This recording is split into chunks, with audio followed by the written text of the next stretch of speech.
Minta deh ngomong.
Selamat sore. Selamat sore, Pak David. Halo Pak Calvin, apa kabar? Baik, Pak David, apa kabar? Alhamdulillah. Bagaimana ininya, ngomongannya? Sehat. Sehat-sehat, Pak. Sudah berapa bulan kemudian sekarang? 2 bulan, Pak. Oh, 2 bulan. 2 bulan. Ya, Apa baru namanya lupa aku? Malaysia, Pak. Kalis ya. Oh, sip, sip. Bu Laili, selamat sore, Bu Laili. Sebentar kita mute dulu ya. Oh iya, oke.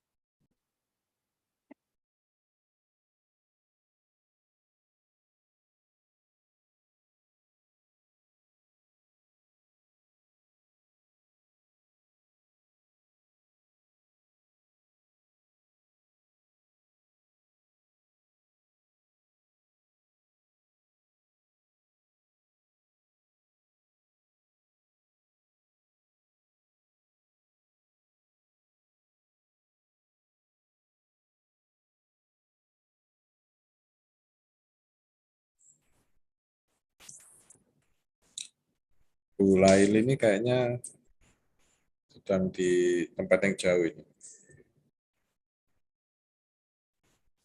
Lagi kunjungan.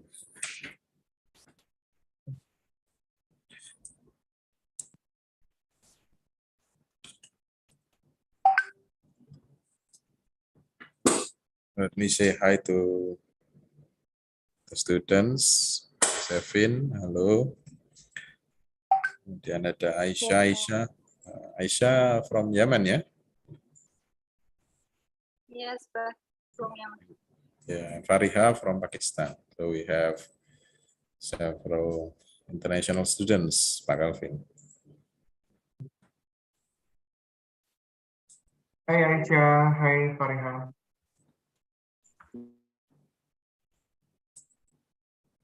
Hai Yosefin. Halo Pak, selamat sore. Bentar, Bu Laili ini pun saya.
Di mana, Calvin? Di rumah atau di kampus? Oh, masih di kampus ya?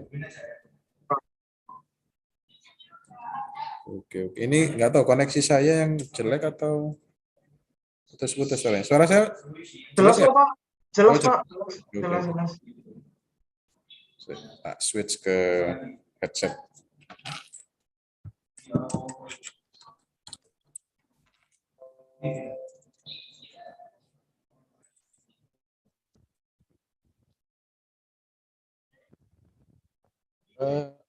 Kita nunggu beberapa menit lagi ya, Pak Calvin. Oke Pak, oke Pak David. Selamat sore Pak Calvin. Selamat sore Bu Laili, ketemu lagi Bu Laili. Iya, Apa kabar? gimana Solo? Salatiga Bu, Salatiga hujan terus Bu. Oh iya, sama dengan Malang ini, di Malang juga hujan terus. Tapi Surabaya juga hujan terus ya Pak David ya? Ya, Surabaya sama Sidoarjo kemarin badai. Ya, untuk yang Tapi kedua Pak David kali. nggak aman kan ya? Aman, tempat saya aman, teman selatan desa itu banyak yang rumahnya lumayan parah. Oh, Ya, Iya, kejadian beberapa tempat Sidoarjo itu agak ini, apa kena badai gitu loh Pak. iya iya iya. badai. Kejadian langka sebenarnya. Sidoarjo, Surabaya itu tidak umum ada hujan gitu kencang. Terus cuacanya gimana Pak David? Lebih apa? Lebih dingin gitu? Ya kalau Sidoarjo, Surabaya kalau cerah ya panas sekali. Cuman bisa drastis. Ini kayak ini sekarang sudah mendung ini. Mendung nih ya. Oh, oke. Ya kalau mendung enak. Apalagi kalau hujan, nah enak. Cuman kalau panas, wah wis luar biasa. Iya iya. Oh. Sudah pernah ke Surabaya kan ya? Pernah Pak David. Mungkin next time ya Bu Laili ya, bisa offline ya di sesi-sesi yang lain. Iya Pak David. Kan dari Surakarta ke sini berapa naik tol itu? Kira-kira mungkin Kalau enggak. tol ya cepet ya. 3 jam Bu. Iya. Jam. Surakarta pinggirnya tol loh. Iya betul. Dari tempatmu ke entrance-nya deket kan? Dekat Pak David. 10 menit Pak. Ini pintu tolnya keluar dari pinggir gitu langsung tol tembus. Iya. Enak juga ya. Bisa wirawiri Semarang, selatan, ya. Solo, Jogja gitu. Solo Pak biasanya Pak. Sering main ke Solo sih. Oh, Solo, ya. Ini sudah lumayan yang masuk dari mahasiswa seminar proposal, kan memang ini mata kuliahnya seminar proposal Pak Gavin. Jadi bagian besar sudah datang, diikuti dengan mahasiswa dari semester 1. Jadi karena ini semua magister Pak Calvin, S2 Linguistik, mahasiswanya Pak David dan juga saya. Kita mulai dulu ya. Bismillahirrahmanirrahim. Assalamualaikum warahmatullahi wabarakatuh. Selamat sore Bapak Calvin yang kami hormati. Kemudian selaku narasumber pada acara kita pada sore hari ini tentang how to work on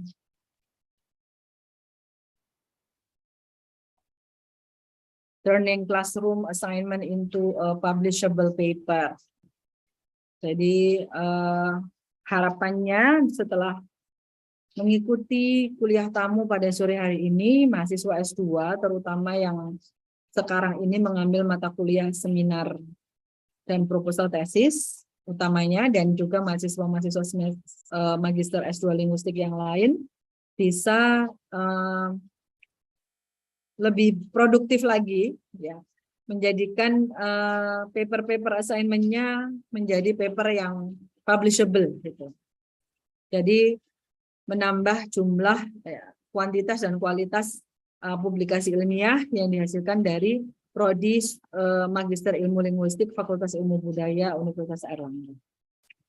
Selamat sore kepada Pak David. Terima kasih sudah hadir membersamai kami pada sore hari ini di tengah kesibukan sebagai Faculty Ambassador. Sekarang kerjanya Pak David itu keliling-keliling Pak Calvin. Keliling Thailand, keliling Filipina, Malaysia, seperti itu. Sebagai Faculty Ambassador. Kemudian Jualan, Bu, jualan. Ya, jualan, ya betul. Kemana-mana jualan kita ternyata. Tugas dosen sekarang tidak hanya mengajar ya, tapi juga jualan. Luar biasa kita ini. Ya. Saya ucapkan terima kasih juga kepada para mahasiswa yang pada sore hari ini telah hadir di Zoom kita. Terutama ini mahasiswa mata kuliah, seminar dan proposal tesis. Tapi juga ada beberapa mahasiswa dari semester 1 maksud saya. Semester 1. Ada beberapa juga alumni kita ya, ini Sheila, Wijayanti, dan juga Dita, ini alumni kita yang berprestasi. Dita ini dulu, ini Pak Calvin, tesisnya itu tentang pembuatan atau penyusunan, proses penyusunan menggunakan korpus, apa ini namanya, dictionary kebudayaan dari wilayah Lombok gitu. Jadi menarik sebenarnya kalau dilanjutkan tuh bagus banget. Kemudian Sheila ini dulu mahasiswa saya double degree di Taiwan, dan yang lainnya juga mahasiswa-mahasiswa yang sekarang sedang proses menyusun proposal tesis. Baik, teman-teman, sebelum Pak Calvin mulai dengan materinya, akan saya bacakan dulu CV beliau ya. Beliau ini nama lengkapnya Justinus Calvin Gaimali PhD. Beliau sekarang sebagai dosen di English Language Education Program, Faculty of Language and Arts, Universitas Kristen Satya Wacana Salatiga, Indonesia. Beliau S1-nya di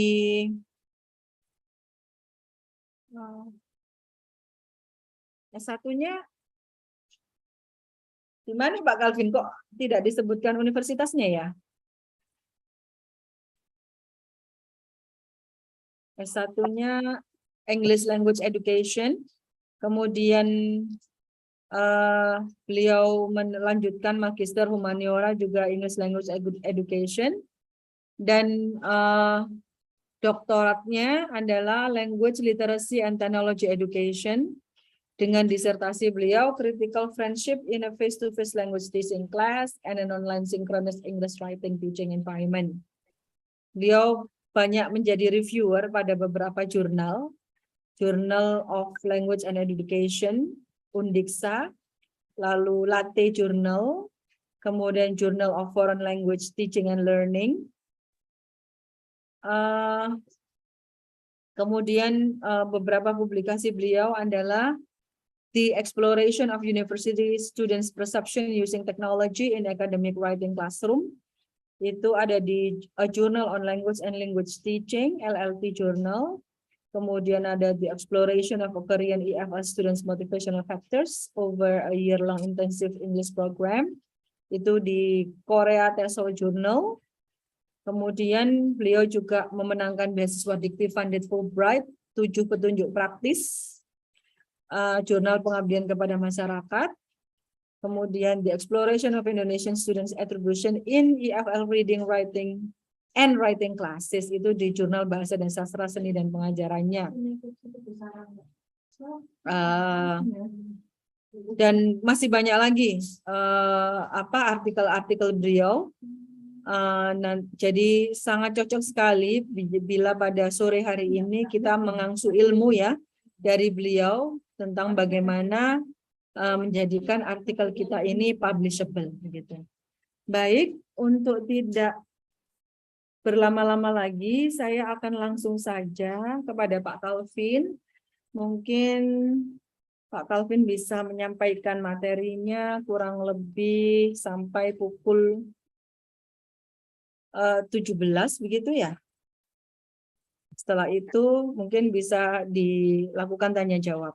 Tetapi mungkin ini ya Pak Calvin, bisa kita open aja ya Pak. Kalau misalnya ada pertanyaan di tengah acara, mungkin teman-teman bisa menulis di chat ya, chat group, kemudian bisa saya bacakan, atau bisa juga raise hand jika mungkin ada ketertarikan dan curiosity di tengah-tengah acara.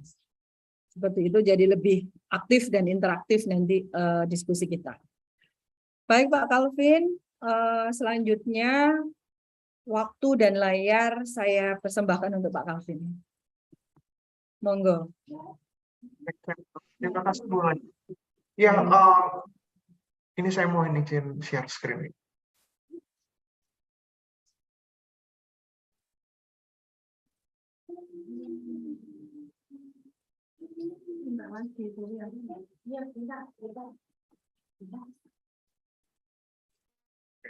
Ya, baik, selamat sore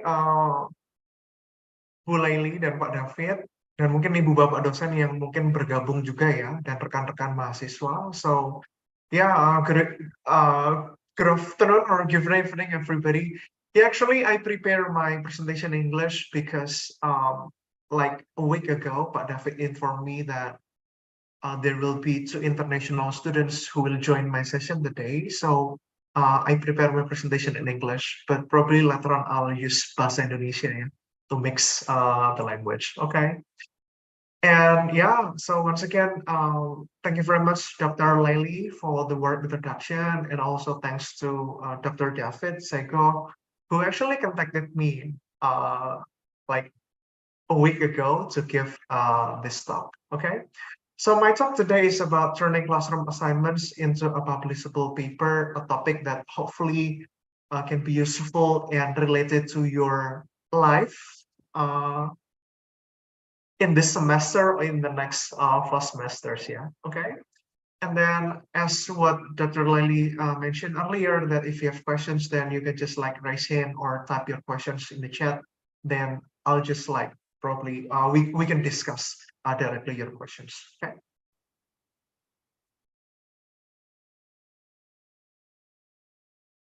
So to limit our discussion today and in my presentation, and I would like to define the term publishable paper as a paper that is written well, okay? Like for example, in terms of grammar accuracy, ideas organizations, and perhaps the use of theory, okay? Written well and then following acceptable academic writing conventions in our field. So like, for example, I'm not sure whether you are using APA, American Psychological Association 7th edition, everybody, but you can type in the chat, yeah, whether you use that writing system as well, okay? Or the one required by the target journaling. I think we are going to talk about some journals later on in my presentation, okay? And that's it. When we talk about publishable paper, basically the paper is ready to be submitted to an academic journal for review or to be presented in a conference, okay? So yeah, along my presentation, I want you to keep this definition of term in mind, okay? To limit our discussion. And in my session today, everybody, I would like to discuss these main points here, okay? First, probably let's start with the question. Why is it important for us to turn our classroom assignments into a publishable paper, okay? And later on, hopefully after turning into a publishable paper, then hopefully we can get it published in an academic journal. And secondly, I would like to tell you like, practical, hopefully very practical situations on how we can do it. And in that case, I will tell you like a very strong quotation actually from a former graduate student. Her name is Natasha Chetna. So talking about how we should work on our class assignments here, okay? And then I will also present experiences in publishing my classroom assignments, like kinds of paper I wrote, and where I published the article here. And following that, I will show you and invite you to explore what is called as Sinta database, if you are familiar with that. So Sinta database, in which we can find linguistics or language-related journals to publish our article. And at the end, I think we can have discussions here because I hope that we can, we can discuss, and you have a lot of questions, and I hope to answer your questions in the session. Yeah. So, okay. First, let me recall memory. Let me recall my memory back in the year 2012. It was 10 years ago. Can you imagine that? Time flies. Yeah. So 10 years ago, back in the year 2012, I started my master's study, taking 4 until 5 courses in a semester. Okay. And I remember it clearly that the final project of each course in the first and second semester required me to write an academic paper. Some were essays, but the others were research-based papers. Ya, okay. Jadi tugas akhirnya itu menulis esai akademik, atau ya sebagian menulis esai akademik begitu, lalu sebagian menulis paper penelitian. Okay. And everybody, not to surprise you, but very likely in your master's program, you will be required to write academic papers. Yeah. And as you can see on the slide, you will read a lot there, take notes, spend time to take notes about what you read. Okay. Yeah, take notes on your readings, and later on write academic papers. Yeah. And later on, we can also ask Dr. Laila if this is true. Okay. And everybody, I just want to say this here. Rather than seeing the writing assignments later on that you will have in or during your master program, then yeah, seeing the writing assignments and then turning them into a publishable paper as something heavy or as a heavy burden that you must carry in the next 4 semesters. Yeah, now I want you to change your perspectives here. Okay, so I want you to change your perspectives in a way that the writing assignments are something fun. Yeah. And in my analogy here is like gardening or planting a seed. Okay. And that's why you need to do it happily and seriously and with your best effort, everybody. So that later on the seed that you plant during your master studies here will bring benefits to you in the long run. Okay. So we need to have this kind of, or I want you to keep this in your mind first. Okay. Because this is something, in my opinion, something important that you need to think about. Okay. And in other words, I can say that, yeah, see all the writing and publishing activities as your opportunity to grow, to grow your writing skills that will benefit you, everybody, in your future. Okay. Trust me. Okay. It works, everybody. Okay. And let me tell you about this one. Yeah, for example, when we are able to turn our classroom assignments into a publishable paper, first, I think it will enable us to fulfill administrative requirements for our graduations. Because I can tell that in some universities in their master programs, it's a requirement for the students to publish their or to have a publication in national journals. Yeah, and it is a requirement for them, for the students. I think it's also a requirement for you as well. Yeah, to have that publication, to be able to, or for you to have the thesis defense. Okay, and once again, I believe this also applies to your graduate program. So think about it, everybody.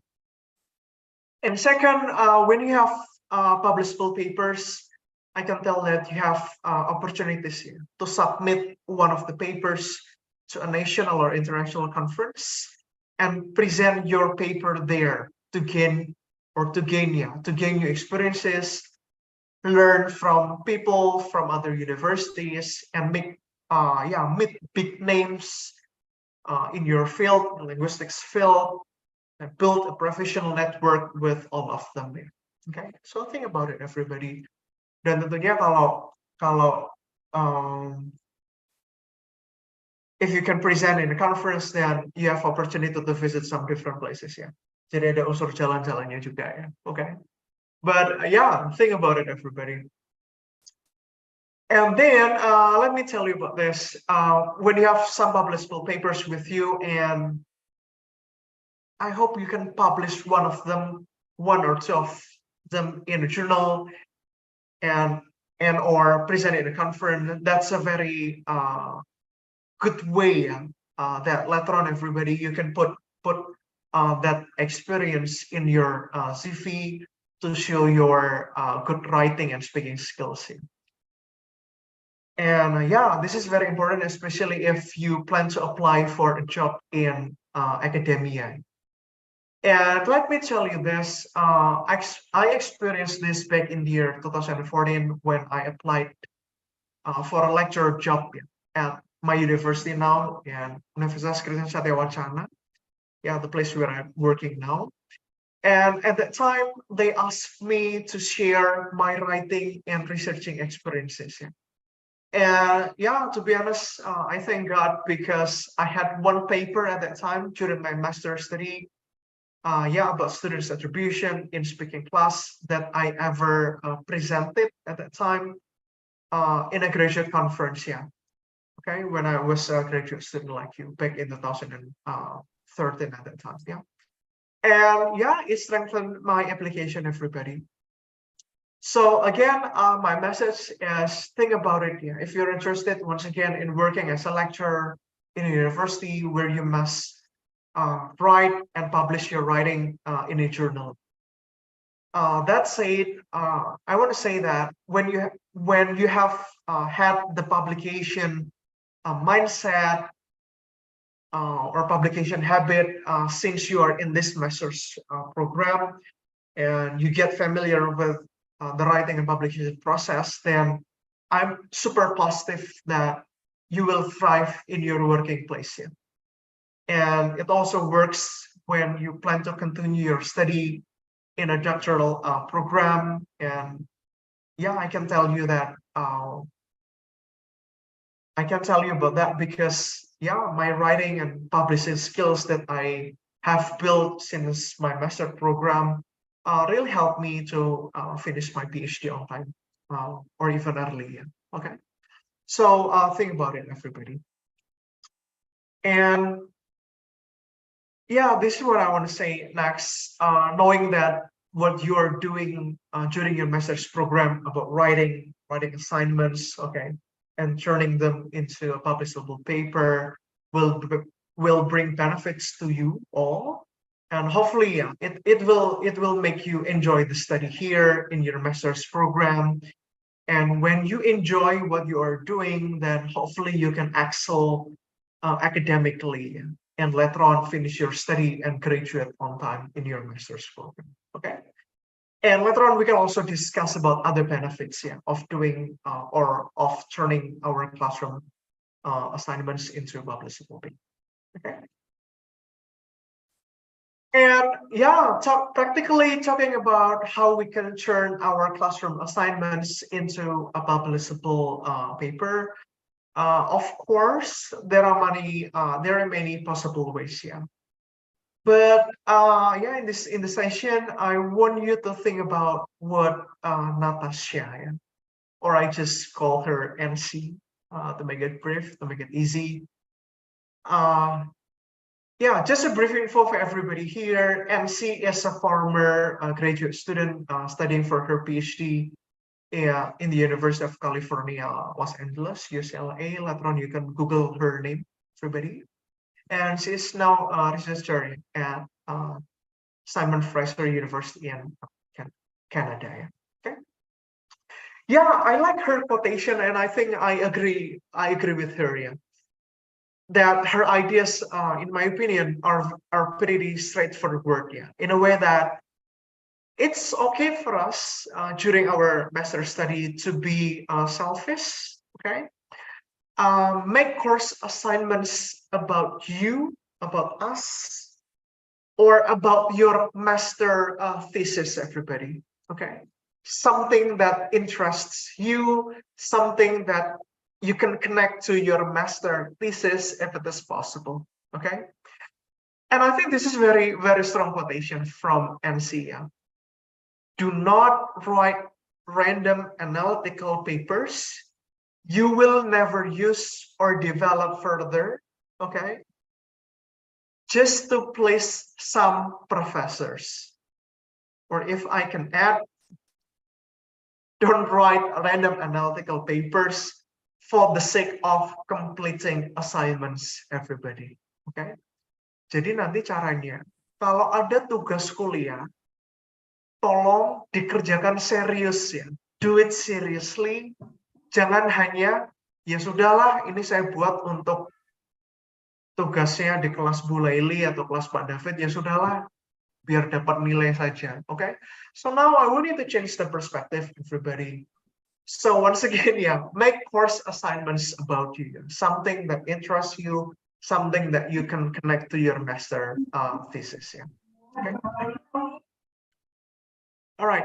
And yeah, I can connect this a lot when especially when I did my PhD, in a way that all my paper that I wrote in a course, yeah, in every course, if I can tell, is really about what I like, yeah, everybody.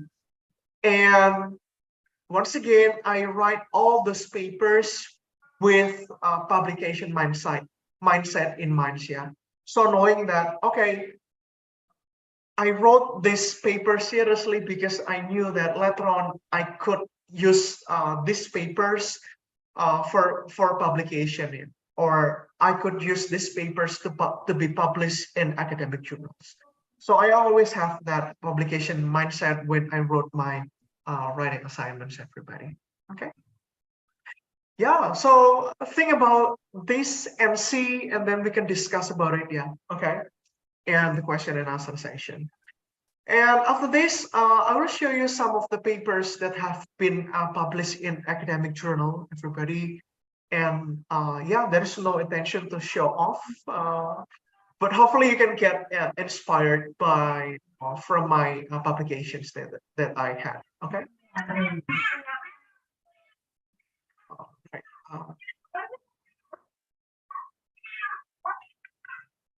Do you have questions? If not, probably you can mute yourself. Okay. Thank you, Eva. Yeah, everybody, one possible assignment that you can turn into a publishable paper is your small scale research paper. Okay. Later on, you can tell me whether in your course you are asked to write research paper, meaning that you need to collect the data and to write a paper about it. Okay. And if you do have that assignment, I think that's a very possible assignment that you can turn into a publishable paper. Yeah, and later on you can publish that in academic journal. Okay. So this paper, I did that in the year 2014 about student attributions on their English speaking enhancement. So I was very interested in students' attributions, everybody, since my master's study. So yeah, this was from my classroom assignment, specifically in second language acquisition class. Tell me whether you have a similar class in your master's program, everybody. So where at that time, I had to write a research paper on second language acquisition related topic. Yeah. And at the time, I had to collect the data and analyze the data. So yeah, at that in this case or in this paper, I only involved 18 university students. Okay, so it was like a small scale research study. And I used open-ended questionnaire, everybody, and semi-structured interview to collect the research data. Okay, so mainly I used like open-ended questionnaire and distributed the questionnaire to 18 students and asking why or reasons for their English speaking enhancement in their English speaking class. Okay. And yeah, just simple. And I conducted interview to 3 students to follow up their responses. And at that time, everybody, I only presented this in a graduate conference as a master student. Saya kira banyak sekali ya konferensi-konferensi khusus untuk mahasiswa program master yang nanti kalian bisa ikuti ya. Okay. And we can discuss about it later on. And the story was that, after I presented this in a graduate conference, then I published this soon after I got accepted at my university now, back in 2014. Okay, so that's my story about this paper. Okay. Jadi tugasnya sekali lagi menulis paper penelitian nih, oke? Okay? Jadi saya I had that publication mindset. I just want to present this in a conference and then publish it in a journal, and I did that successfully. Okay. And actually, this is another example from my classroom assignment in my graduate program. Actually, this is from my PhD program, but we can discuss about it later on. This is from my classroom assignment in my graduate program, where as a final project, everybody, at that time, I had to present a language learning theory, okay, and write a short paper describing the theory. So later on, you can tell me whether you have this kind of class where you discuss various linguistics related theories or language related theories. Tell me about it later on. Then let me tell you. At the end of the semester, then my professor at that time offered us to publish our papers. About papers describing about the theory as a book chapter, so that more people outside our class could benefit from what we learned in classroom. Okay. And at that time, everybody agreed, and we have this book chapter available for everyone. And I think this is free, and you can read it online later on. And in this chapter, everybody, because again, I'm interested in attribution theory, so at that time I made that course assignment about me, about something that interested me, that was about at the time about attribution theory. Jadi nanti saya nggak tahu nih, Dr. David sama Dr. Laili, if you have like this similar class, we can discuss about it. Probably asking our students to write a publishable paper describing simple theory about linguistics theories. Okay. So we can discuss about it. Everybody, this is another example from my classroom assignment. At that time, they required me to write a reflection, everybody, to write a reflection on a book assigned by my professor. You can tell me whether you have this kind of assignment. Jadi kalau Dr. David sama Dr. Laili meminta kalian untuk membaca buku, lalu menuliskan reading response misalnya, atau membuat summary, lalu diberi komentar, lalu harus memberi diskusi dengan temannya di LMS mungkin, kasih respons, written responses. Do it seriously, everybody, and keep all the data with you. Okay, keep all the data with you, so that later on you can yeah, edit it a little bit and make it publishable. Yeah, okay. Make it into a publishable paper. Yeah, okay. And yeah, I turned this assignment into a publishable paper, and I submitted to this journal, everybody. And yeah, basically it was published recently in the year 2021. Okay. And yeah, for information, in my reflections, I connected to what I read to other texts that I have read, my life, and what is going on in the world. Yeah. Okay. And this is free for everybody. You can read it, and you can access it for free. Yeah. Okay. After the session.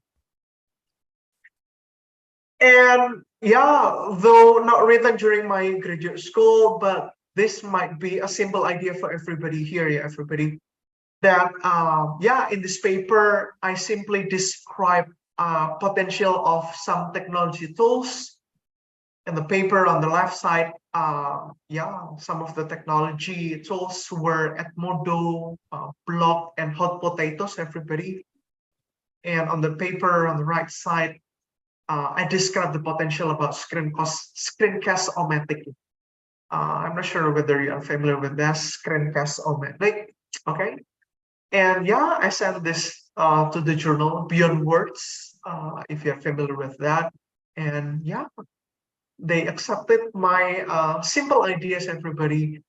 And you can tell me whether you have this kind of class, but I think you have some classes talking about the technology. And if your lecturers, Dr. Jeff and Dr. Laili, ask you to write some technology tools, then probably do it seriously and think about publishing your assignments in this journal. Okay. Yeah, I got this info, course descriptions of your graduate program from Ibu Praski Dilatri like last week. Okay. And yeah, I see mata kuliah pengajaran bahasa dengan media digital, mata kuliah bahasa dan dalam masyarakat digital urban. Yeah, we can discuss about this course later on.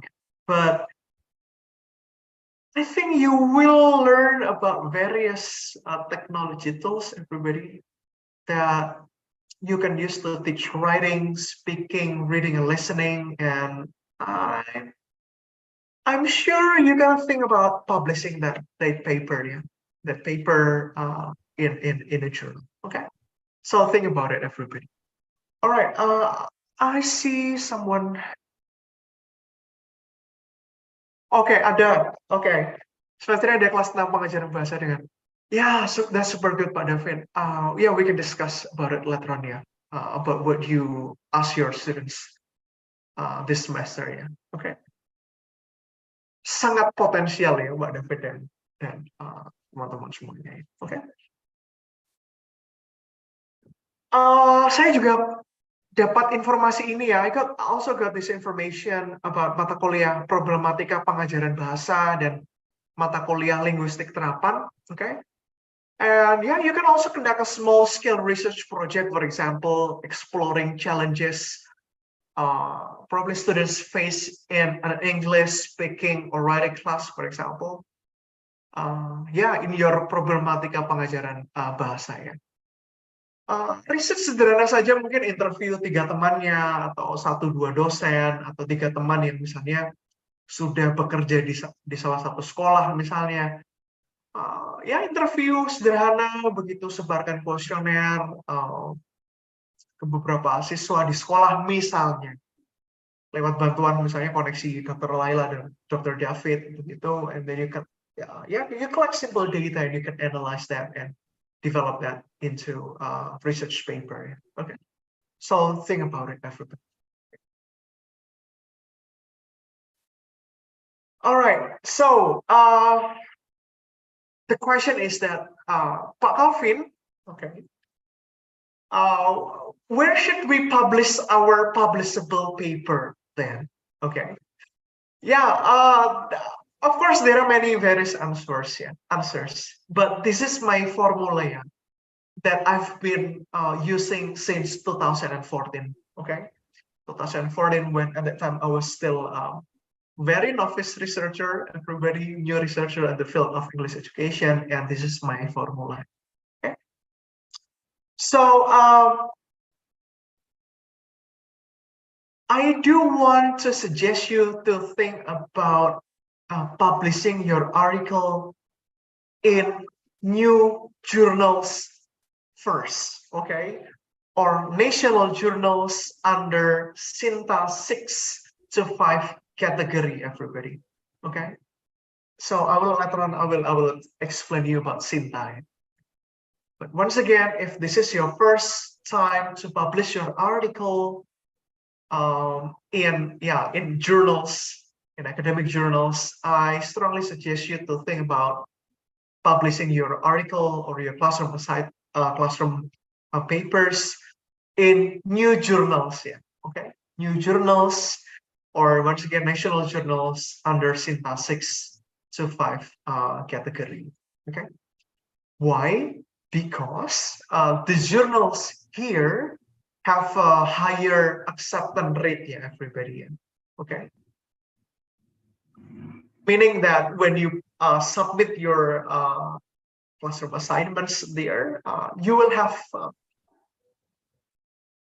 more chances, yeah, that your papers will get published in those journals. Yeah. And of course, gradually, when you have published some papers and get familiar with the process, get familiar with the kinds of feedback from the journal reviewers, then you may push yourself to publish your articles in national journals first. But now under Sinta 4 and 1, yeah, Sinta 4, Sinta 3, Sinta 2, and Sinta 1 categories. Yeah. Or you can also try the international journals, but in this time like non-Scopus index version. Okay, and here or there in those journals, Sinta 4 until 1 and the international journals, yeah, the review process is a little bit tight. It takes longer time in the review process and has a little bit lower acceptability. But yeah, we can try. Okay, we can try. Okay, especially if your program requires you to publish in the international journal or Sinta 4 until Sinta 1 based journals. Okay. And then at the end of the day, everybody, you can challenge yourself to try to send your article in the Scopus index journals, yeah, the international journals. Because I think in Indonesia system, Aisyah and Fariha, our aim is to publish our articles in the international journals, especially those that are indexed in the Scopus index. Yeah. Okay, just for your information. And as you can see there, everybody, I put some websites where you can find further information about the new journals, the national and international journals, and you can explore that themselves. Yeah. And in this session, everybody, due to the limitation of the time, then I would like to ask you to explore Sinta database together now. And once again, for the other websites, you can explore yourself after this session. Okay. So everybody, I want you now to visit this website. Yeah, I'll put the website in the link, everybody. Kita coba sama-sama yuk, biar nanti kalian tahu ya kira-kira jurnal-jurnal mana yang bisa dicoba untuk dikirimkan ke artikel kalian ya. So, okay, everybody, do you read my chat there? There's a link, everybody. If you have opened that link, could you please give me a thumbs up just to make sure you are with me now, everybody? Kalau sudah book. Okay, thank you, Pak Lupi. Thank you, Pak David. Yang lain, are you there? Okay, thank you, Arsa. Thank you, Arsa. Probably I just wait. Saya tunggu ya 1 menit gitu. Faria, do you want to say something? I see you like raise your hand seconds ago.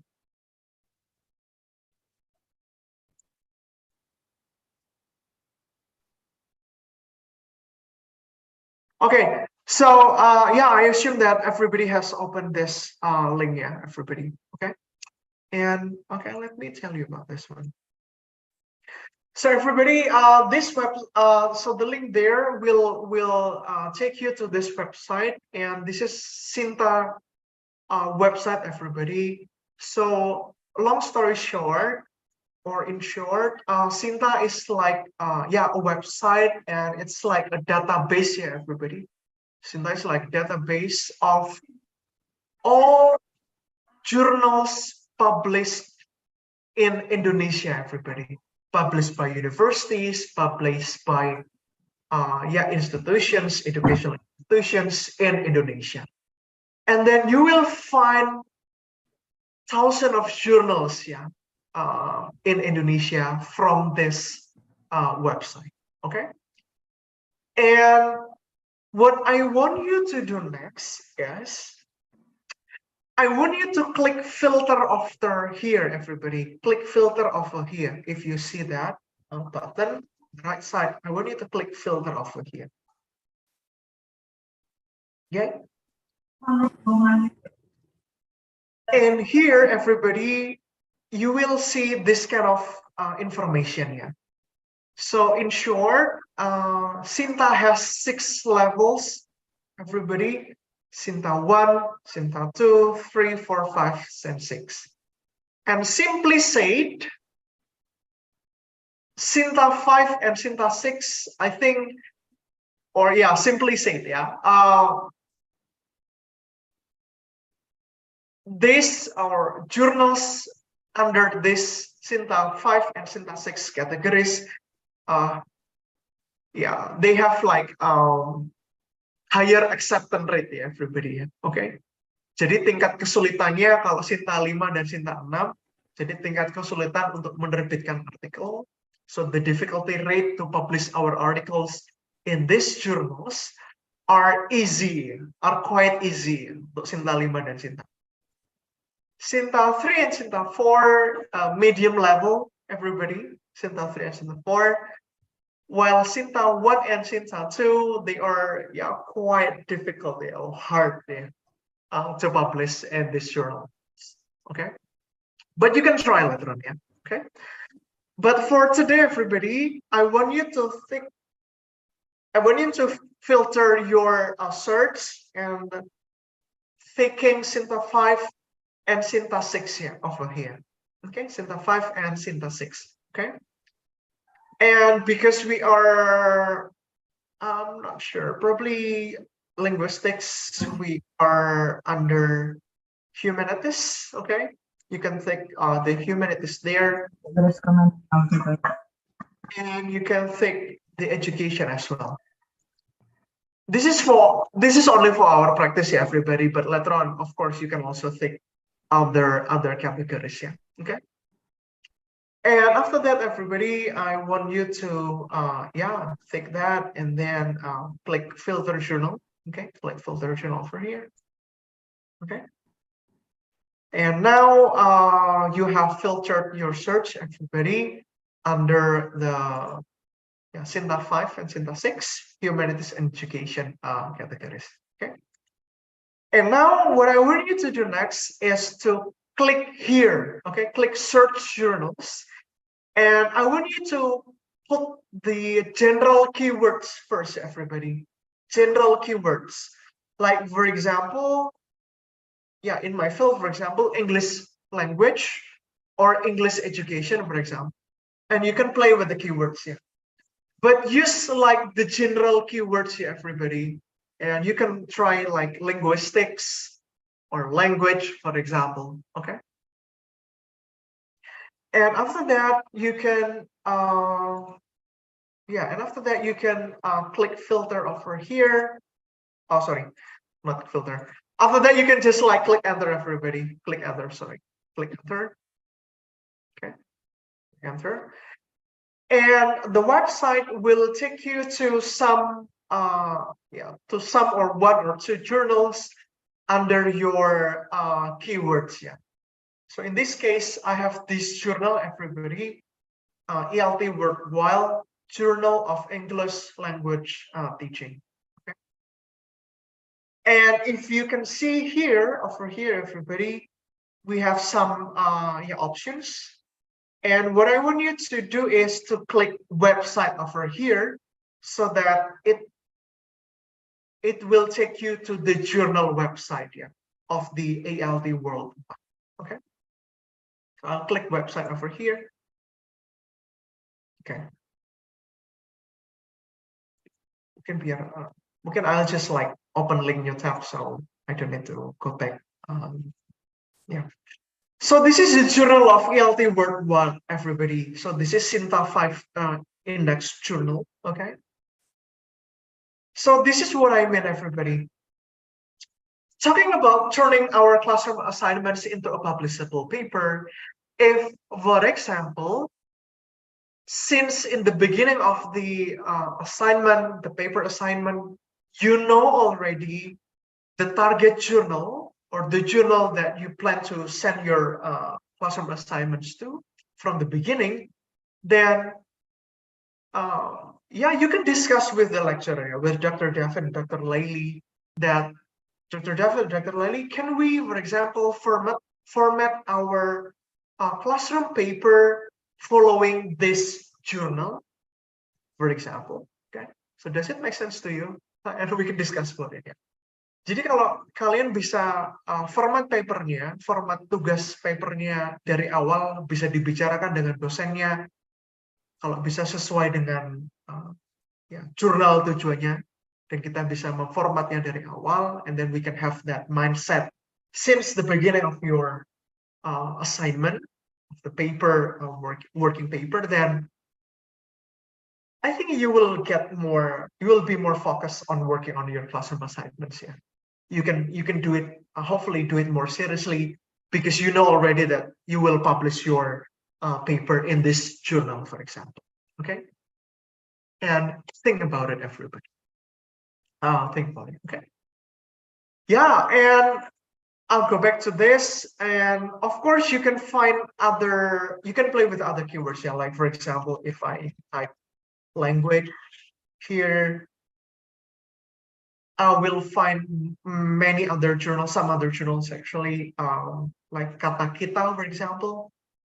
I'll just, again, similar, the same way, I can just open the website over here, open link new tab, and then I'll just visit this website and learn about the journal requirements, the paper formatting, and many other things required by the journal.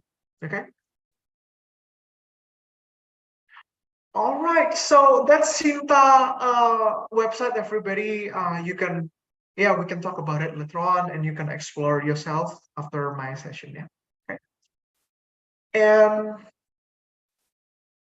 last but not least, before I end my session, I would like to give you a gift.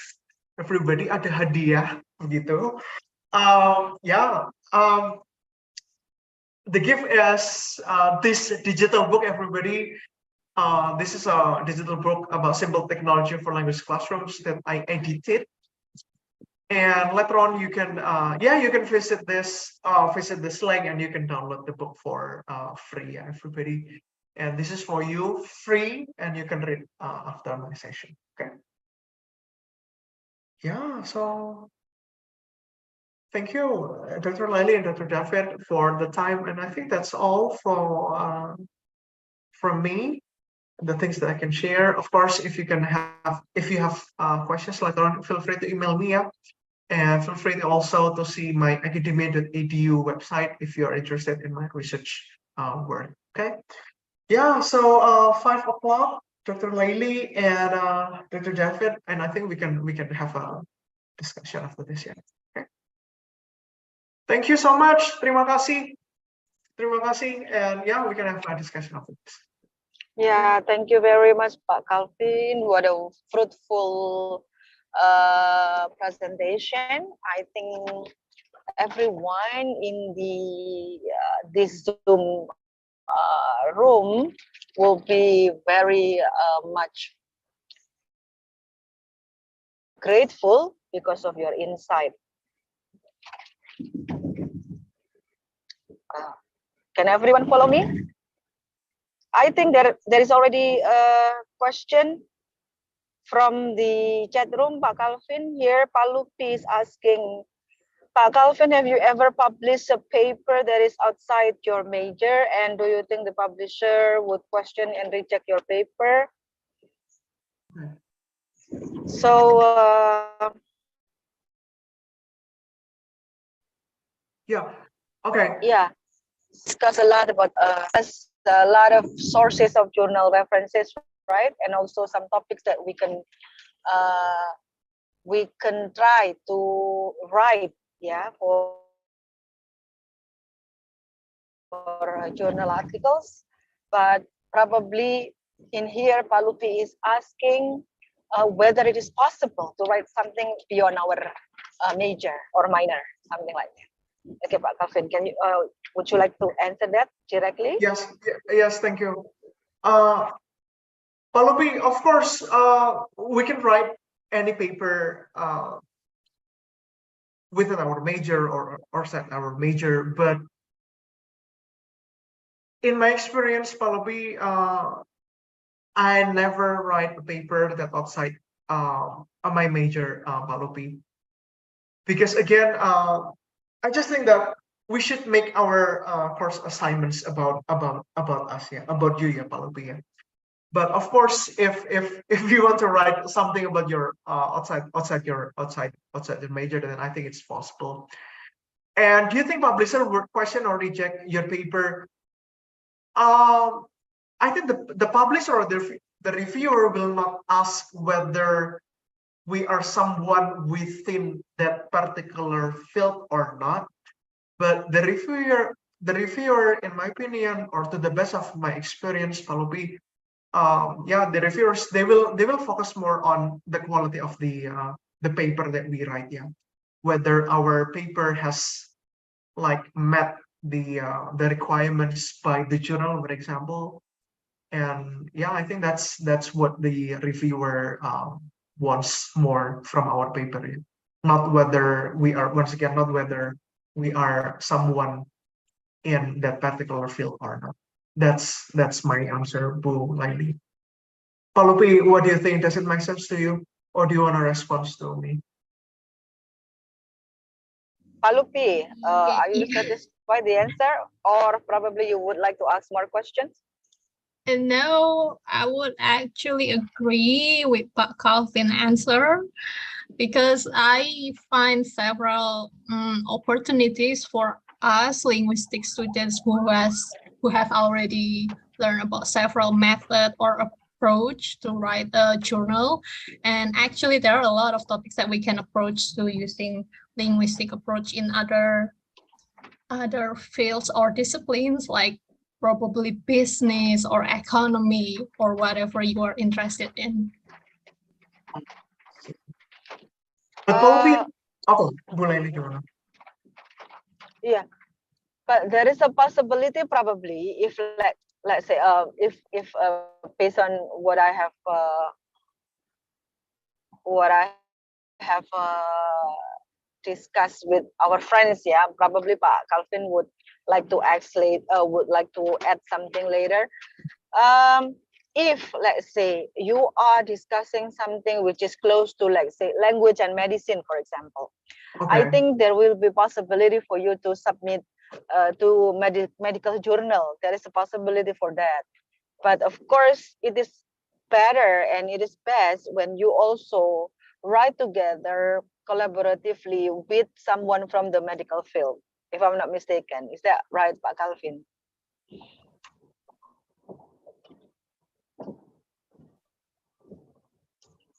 I can respond to that. I think we should see the focus of the paper, yeah, Bu Laili.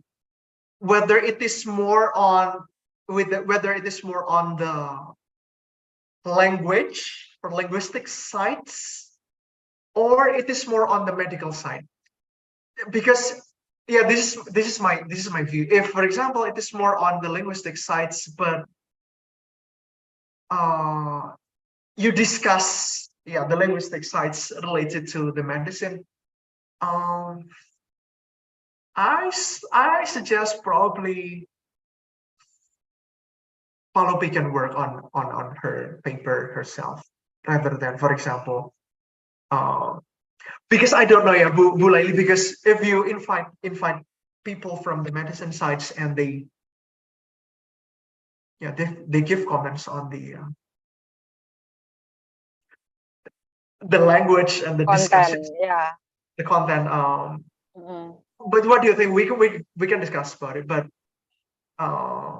if the focus once again is more on the linguistic sides, but I think Palopi can work with work individually, and you can work with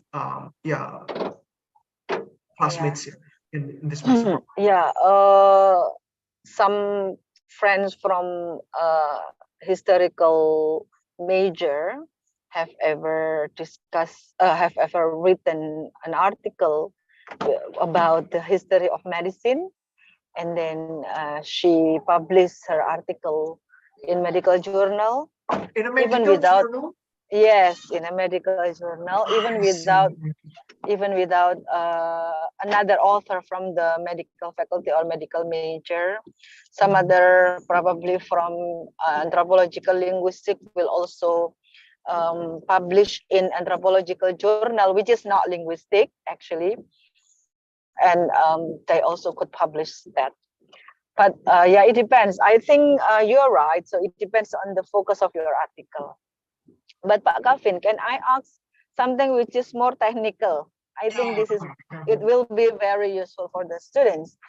I have learned from other sources, that it is better to write, starting to write on the content. I mean the result and discussion before you write the introduction and literature review and methodology, for example.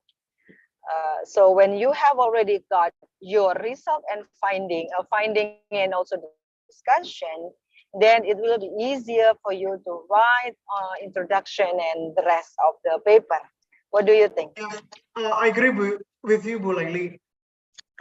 In my formula, actually, not only starting from the findings and discussions, but everybody write from the ones that you are comfortable writing first. Okay, if, for example, it is easier for you, or it is more comfortable for you to write about your method section, because Pak Alvin, I think it's easy for me to describe how I collected the data, the participants that I interview first. Okay,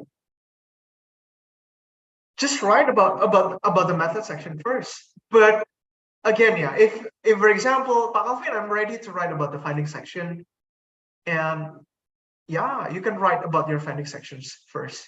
But I agree with Bu Laili that don't write the introduction first, because that's the most difficult part, in my opinion, because because the problem is like this, Bu Laili. Introduction or if we write, but if you write proposal, then we start with the background and introduction, Pak Calvin. That's a different thing with writing a journal, right? Yeah, a little bit different approach, everybody, to be honest. Because in proposal you need to do it sequentially. But when you write a journal, gini loh, kadang-kadang when you write the introduction first and then you get stuck, and then you stop writing. Okay. And right, that's right. This is too difficult, Pak David. This is too difficult, Bu Laili. And that's why I asked you to, write from the part when you are comfortable. writing first, okay, or the part that you find it easiest to write. Okay. Now, another technical problem probably, Pak. What do you think about judgment from teacher or lecturer and journal reviewer or editor? Yeah, because sometimes we read students' paper and we consider this is not qualified, something like that, right? And then this one is qualified and this one is unqualified. That's based on the teacher's perception, right? I mean, based on the teacher's standard. But since you offer us some steps, starting from journals and then Sinta journals and then Scopus Index journal and so on. So I think there are still possibilities for students to submit their journals, even though probably they didn't get higher score from their lecturer. What do you think, Pak Calvin? I think students need this kind of insight because they have written an article, and in my class last semester, I have tried to ask students to write an article based on the article journals format. So with the expectation that they will submit their article to journals, but probably only 1 or 2 students have done that, and the others probably because their mark is not that, their score is not that good, so they stop submitting to journals. Now, what do you think about this matter? Bu Lely, my first question is, and part of it, I think you can add later on. Do you make it like compulsory for every student to, hey, if you wanna get an A, you need to publish your article in a journal, or if you wanna get A minus, do you make it compulsory like that, Bu Lely? Yeah, no, I didn't do it. I mean, I didn't exactly ask them to, you got this score and then you go this journal. That's not probably that would be a good idea. I mean, directing students to what kind of journal they could submit their articles to, right? But Okay. I haven't done that. Yeah, but we can think about it, everybody. And my second comment is, again, this is my formula, which might be different from you, Pak David and Bu Lely. But if I ask my students to publish, I always start from asking them, hey, try to publish it in new journal first, and try have the experience to publish in that journal. Try, you know what I mean, have the experience of publishing, communicating with the editor. But again, Bu Lely, if, for example, in our master program, we require them to publish in the Sinta journal or national journals, Sinta 1 and Sinta 2, and you need to go there, directly go there, and sometimes it's challenging, and sometimes some students are probably might be discouraging, because to be honest, sometimes for the lecturers as well, publishing in those journals, Sinta 1, Sinta 2, or Scopus Index, it's not easy. It's quite challenging, even for the lecturer as well. So again, if I don't know, if we can make a classroom role that we can start from the new journals, Sinta 5, 6 journals, and then if you can publish there, you'll get an A. If we can make that as a classroom role in our class, probably that's or that might be a good start for everybody here. Okay. What do you think, students? Alvin, may I speak? Sure. The same with Bu Lely's case. I also have not required students to publish the articles that they wrote, but the same like Bu Lely. Actually, in my class, particularly this semester, I encourage students to write, publishable papers. And since we are halfway, hopefully, at the end, we're gonna have some articles that are publishable, hopefully. Yes, yes, So I yes. think, yeah. And I think this is something that perhaps something that should be discussed. Yeah. I mean, I don't know whether if, for example, I require my students to publish in one class, but then other classes do not do that, so something that. Yeah, that's. Some kind of a concerted effort. Yeah. Mhm. Well, I have a question, Pak Calvin. Yeah. Actually, there are two.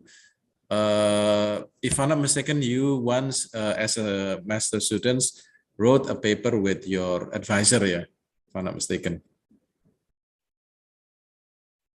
Not Or with I don't my. know, somehow you were asked, and then basically you had a paper or some papers with a more senior lecturer, if I'm not mistaken, yeah, or wrote some articles as, let's say, in this case, how did you do it? And I mean, like the best way to do that, and then that's number one. Number two is, have you ever received any rejections or let's say a lot of, you have to review a lot, basically, your paper, and how did you deal with that?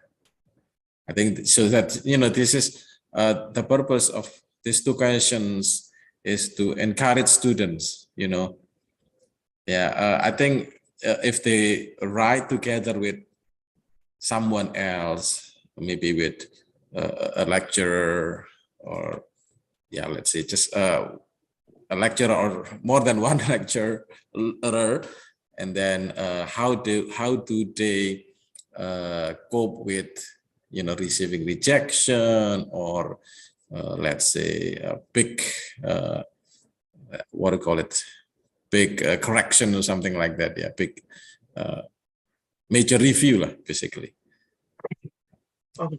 Okay. Yeah, thank you, Brother.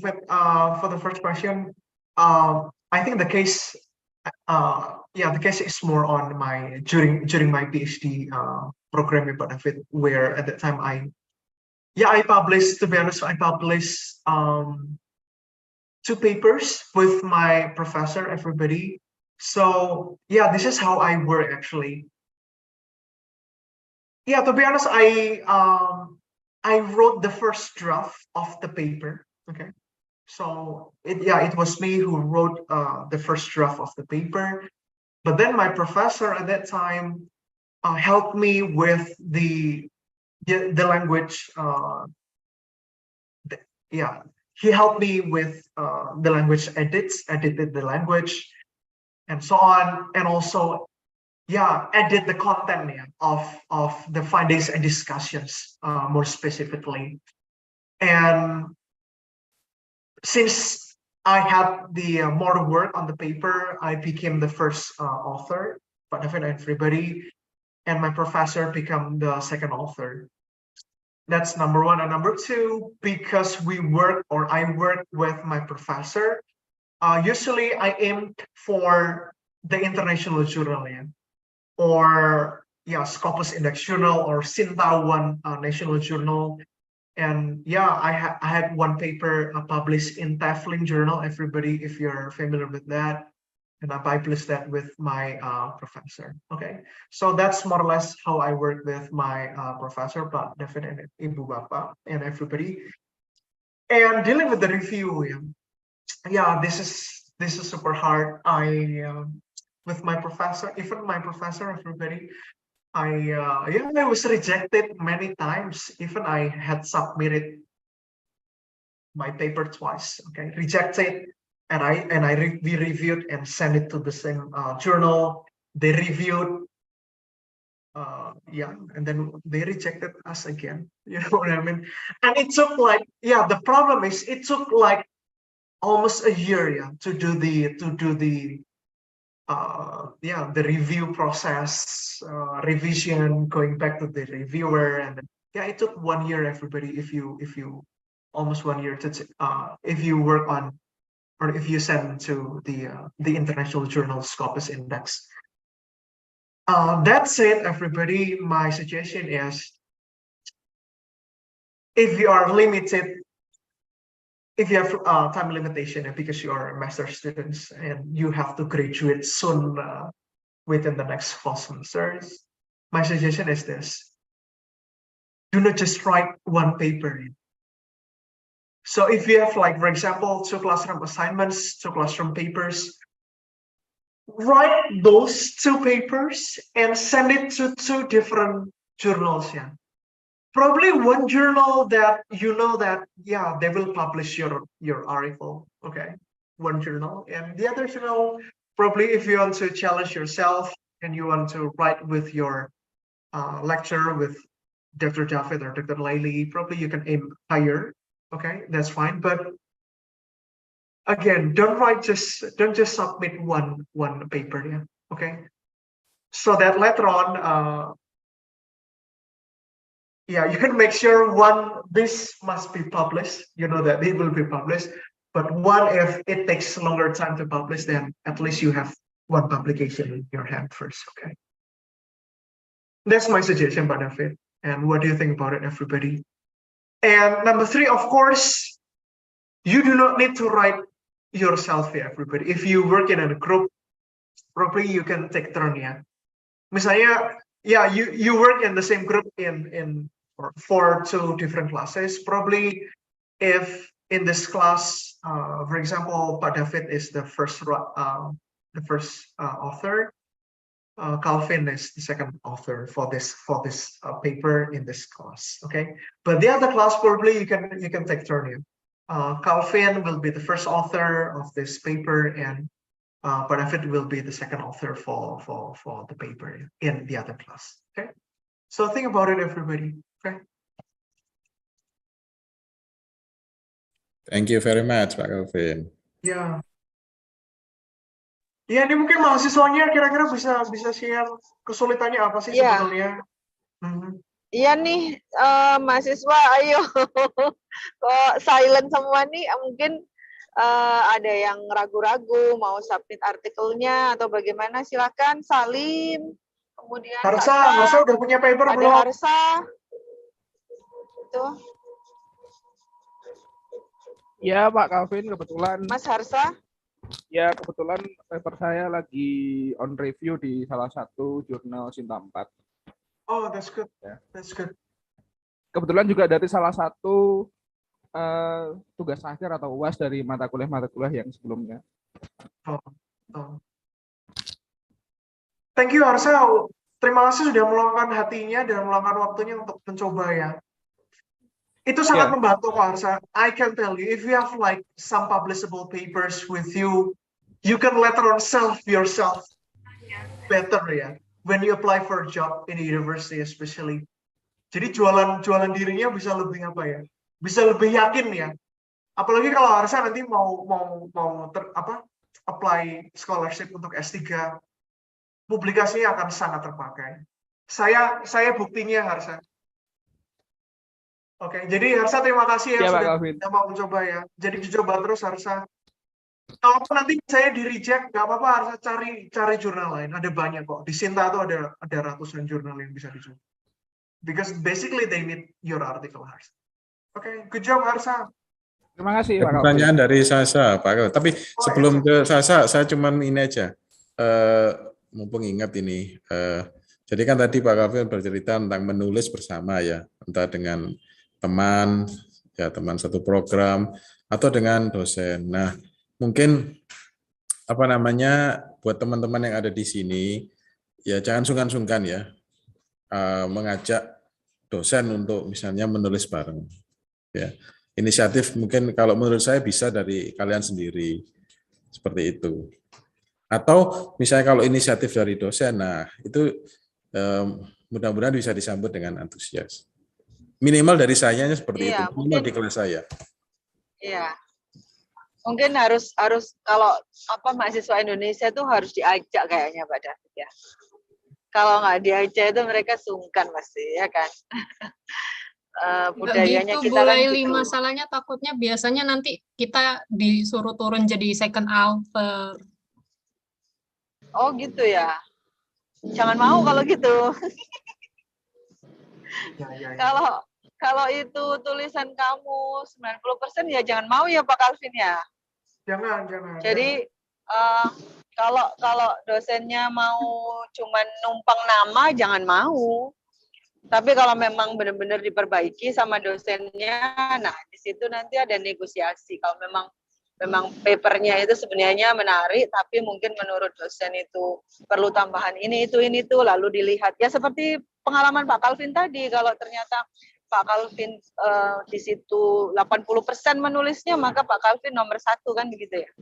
Cuman memang Pak Calvin ada beberapa mahasiswa di sini termasuk salah satu yang tadi saya sebut ya alumni kami itu memang tanpa sepengetahuan dari mahasiswa itu dosen sempat ya, tapi bukan dosen kami sih alhamdulillah, itu yang dari luar negeri malah itu menggunakan paper itu lalu menempatkan nama beliau itu di depan dan nama mahasiswa di belakang. Itu yang terjadi itu seperti itu.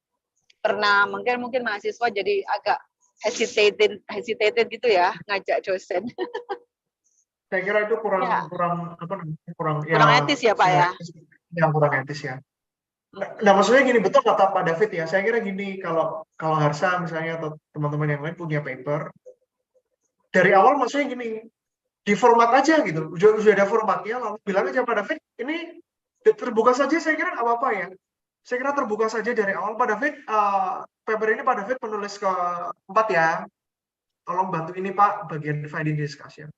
Itu yang terjadi saat saya kuliah di pasca sarjana ya Bapak. Jadi saya dari awal, saya nggak tahu ya, saya belak-belakan aja sama profesor saya bahwa Prof, ini kita nulis paper ini, saya mau ke jurnal ini, Prof jadi penulis kedua ya. Tapi tolong bahasa saya tolong dieditkan sedikit dan tolong tambahkan di bagian ini. Nah itu dari awal seperti itu sih Bu Laili dan Pak David, pengalaman saya. Enak kalau diskusi kayak gitu ya Pak Calvin ya. Iya. Dan ini loh teman-teman yang saya mau garis bawahi gini. Kalau sudah kuliah master saya kira gunakan waktunya untuk grow your skills ya. Maksudnya kalau nilai saya kira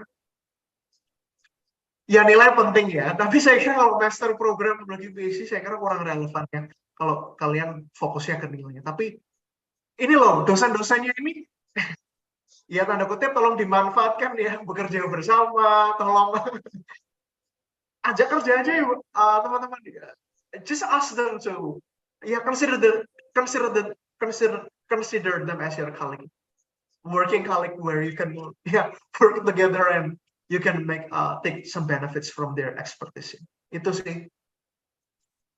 Ya Pak Calvin, ini ada pertanyaan, ada yang raise hand dari Sasa sama Sheila. Mungkin Sasa dulu, setelah itu bisa Sheila lanjut. Silahkan Sasa. Sama satu juga di chat Bu Laili, jadi ada 3. Oh ya, 1. Oh, oke. Oh ya, Salim ya Pak ya. Ya. Ya, Sasa dulu ya. Sasa dulu sepertinya. Sasa, could you please turn on your camera so I can see you and say hi? Okay. I am so sorry. I don't look quite good today. So. No. Hi Sasa, how are you? Okay, I'm so sorry. So thank you for the material. It's so good. I think it's very beneficial to us. My question is, jadi sejauh ini saya sudah coba menerbitkan beberapa artikel, sudah beberapa, 1 ada yang lolos, kemudian ada beberapa yang saya coba masukkan ke jurnal Bersinta 3, kalau nggak salah, yes, jurnal Bersinta 3. And I have been waiting for their decision for like months, for like almost 6 months. I think 6 months. It's been quite a long time, and I think 6 months. I think it would be rejected, but like I'm not sure if I should like take this article back or should I just keep it there. Editor, Sasa. Gimana? Editor. Because if you check the website, the journal website, you will see the contact. The contact. Just email everybody there in the context saying, hey, I sent this article 6 months ago, but I haven't heard anything from you. Could you please let me know whether, could you please let me know about the publication process or the review process of my article? If, for example, Sasa, after you email, once, twice, they did not respond you, I think you can just like email them again that, hey, I think I decide to withdraw my article from your journal because there is no response from you. That's my suggestion, Sasa. Oke. Dan juga Ya, saya pernah setuju sama Pak Calvin karena Sinta 4 ya Pak Calvin ya, harusnya itu lebih gercep. Oke, Sasa, what is it again? Ini juga berkaitan sama beberapa desas-desus yang saya dengar, katanya ini kan jurnal yang saya tuju ini jurnal untuk balai bahasa gitu ya. Itu katanya sudah tidak lanjut atau seperti apa gitu. Jadi mungkin jurnalnya agak mengurangi publikasi juga, mungkin ke situ, men. Mungkin. Oh ya, oleh karenanya Sasa mungkin setelah sesi ini saya sih menyarankan gini, untuk cari jurnalnya, carinya dari website Sintanya langsung aja deh, Sasa. If you wanna aim to publish in national journal, I think it's better if you search the journal from the database ya, biar tahu ya, Sasa. Maksudnya ini jelas sudah terindeks nasional, accredited, Sintanya sudah jelas juga. Jadi nanti kalau ada paper lain ya, Sasa. That's my suggestion. Tapi Sasa, thank you so much sudah berani mencoba, meluangkan hati waktunya untuk mencoba. That's very good, Sasa. No, thank you so much for the answer. Sudah terbiasa publikasi akan enak, Sasa. Nanti kamu waktu sudah lulus mau jadi dosen, mau jadi guru misalnya atau pengajar, enak. Nanti enak lah pokoknya, kedepannya enak. Oke. Thank you so much for the answer. Keep up the good work, Thank ya, you. Sa. Sukses ya, Sa. Thank you. Ya, pertanyaan kedua dari Sheila ini, Pak Calvin. Sheila, halo Sheila, selamat sore. Iya, halo Pak Kelvin, Bu Leli, selamat sore. Selamat sore. Ya, ini yang sebagai yang pengen saya tanyakan ya sebagai di kacamata mahasiswa nih. Mungkin mahasiswa itu bingung kan judulnya apa gitu ya untuk menulis. Nah, ini topik ini tuh bagus untuk salah satu solusi dengan cara lihat tugasmu untuk dikembangkan lagi untuk nulis dipublikasikan gitu kan. Biasanya mahasiswa mungkin kata Bu Leli tadi itu takut untuk mengajak join dosen gitu ya, sungkan. Tapi yang di kacamata saya dulu waktu jadi mahasiswa tuh bingung mau publikasinya kemana gitu. Selain dapat arahan dari dosen, selain ikut konferensi, kira-kira apa ya yang bisa mahasiswa lakukan jika mahasiswa itu sudah punya bahan, sudah punya tulisan, mau diapain nih tulisan saya, seperti itu. Mungkin dari Bapak bisa dapat ide penjabaran buat mahasiswa tuh biar lebih mudah gitu, lebih pede, percaya diri. Mungkin saya bisa tanpa dosen nih gitu. Udah itu aja cukup. Terima kasih. Makasih Sheila, thank you Bu Sheila ya. Oke. Ya. That's why everybody. My suggestion is this. I think this is pretty straightforward. If this is your very first time to publish your article in journal, think about new journals ya, Sheila dan teman-teman. Carilah jurnal-jurnal baru dulu deh. Atau jurnal nasional yang terindeks Sinta 5 dan Sinta 6 misalnya. And if this is your first time, don't think about ini judulnya bagus nggak ya? Is it good enough? Or kira-kira ini kontennya ini gimana ya? Don't think about it first, everybody. Okay, you can take my words. Don't think about whether your article is already good or not. Don't think about it. Just try to publish your articles again. If this is your first time, think about new journals or those indexed in Sinta 6 and Sinta 5 journals. Yeah. Itu yang pertama. Lalu yang kedua, I write down chat there ELT seminar info ya. That's an Instagram account everybody. Itu adalah akun Instagram ELT seminar info. Just try to follow that Instagram account owned by Indonesian person at the time. Indonesian person. Itu punya ELT seminar info. Akun dari Indonesia ya. So they basically regularly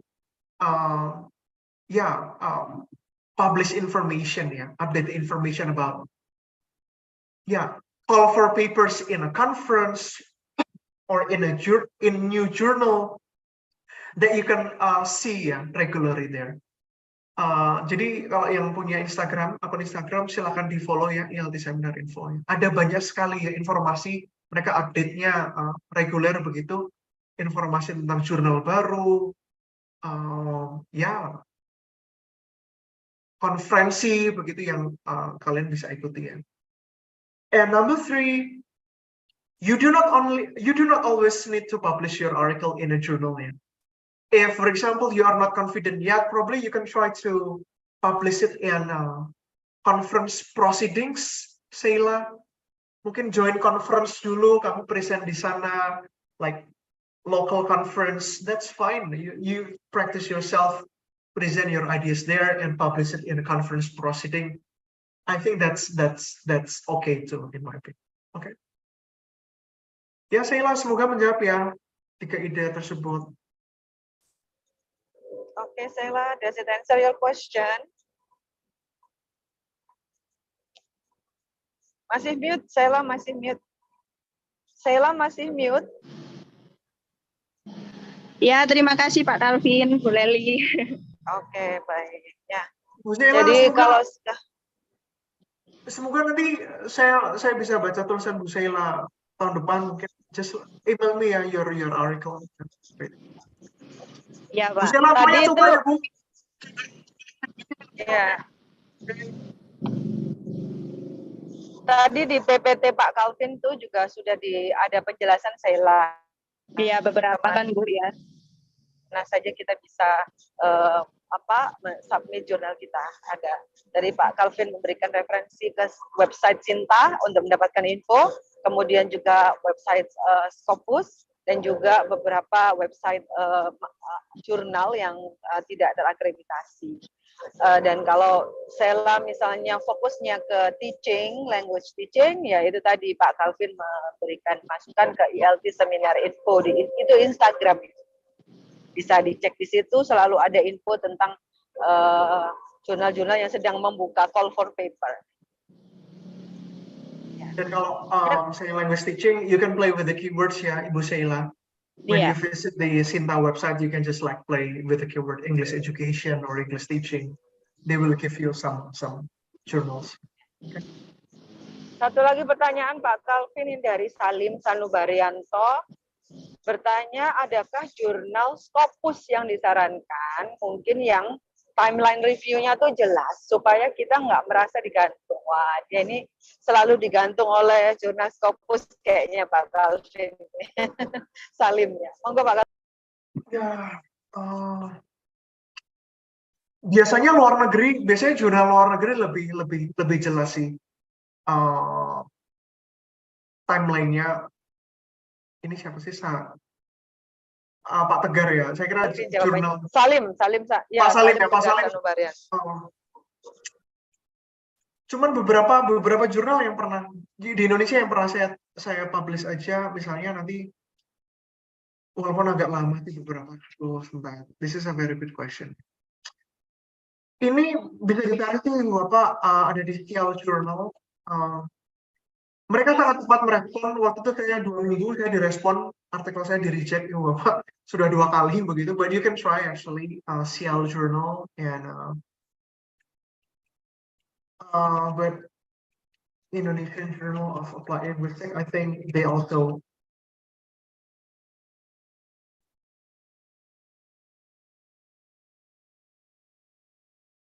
but you know what?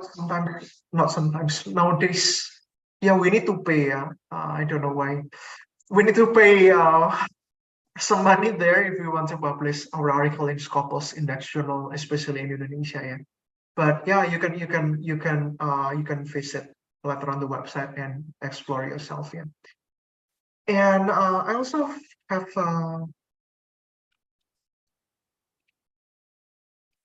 the call. Yeah. Sorry. Reflections. Reflection or reflection? I forgot the name itu Bapak. But you can tulisannya gimana sih? Oh, this one. Sorry, reflection journal. Coba 3 dulu deh Pak Salim ya. Ada di Sial, Indonesian Journal for Applied Linguistics, and I find one from Reflection Journal. I think this is a journal based in Thailand. Pak Salim, you can visit there ya. Saya di reject juga sih di Reflection Journal, tapi mereka komunikasinya bagus sekali. They give me like feedback ya, and yeah, the communication is clear to the best of my observation. Okay. Traveling Journal sebetulnya dia bagus juga, Ibu Bapak dan teman-teman. Traveling Journal, it's free. Saya kira satu-satunya jurnal terdeks Scopus di Indonesia yang gratis ya, tidak berbayar. Tapi memang prosesnya memang cukup panjang, but you can try ya, And yeah, Pak Salim, the same suggestion. If, for example, ya nggak apa-apa ditolak asal diberi kejelasannya. Pada dasarnya gini Pak Salim, kalau sudah mengirim, sudah hampir 3 bulan, 4 bulan tidak ada kejelasan, email saja Pak Salim, tanya, hey, could you please tell me about the review process of my article? I've been waiting for 3 months, for example. Just email them. Yeah. If, for example, once, twice, then they do not respond to your email, then probably, yeah, think about sending it to other journals. Dan satu lagi saya baru ingat, ini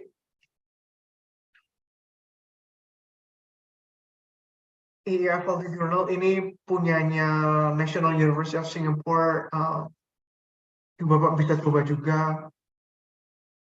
Saya pernah sekali di reject, tapi satu ini sepertinya mereka merespon baik. But yeah, I'm waiting for the progress of my review. I'll let you know if it is accepted later on. I'll share the articles with everybody. EFLD Journal ya, from National University of Singapore. Komunikasinya bagus Pak Salim. Nagami itu namanya. Responnya bagus. Saya langsung diberitahu ya, kalau di reject langsung diberitahu. Lalu kalau diterima lalu di for next review mereka juga mengemailnya cukup cepat. EFLD Journal. Tapi memang ini prosesnya kok saya nggak tahu. Setelah diterima ini responnya bagus kok prosesnya cukup panjang ya. But the communication is clear. Whenever I email them, they always respond to my email. Okay, but you can try ya. Thank you Pak Salim.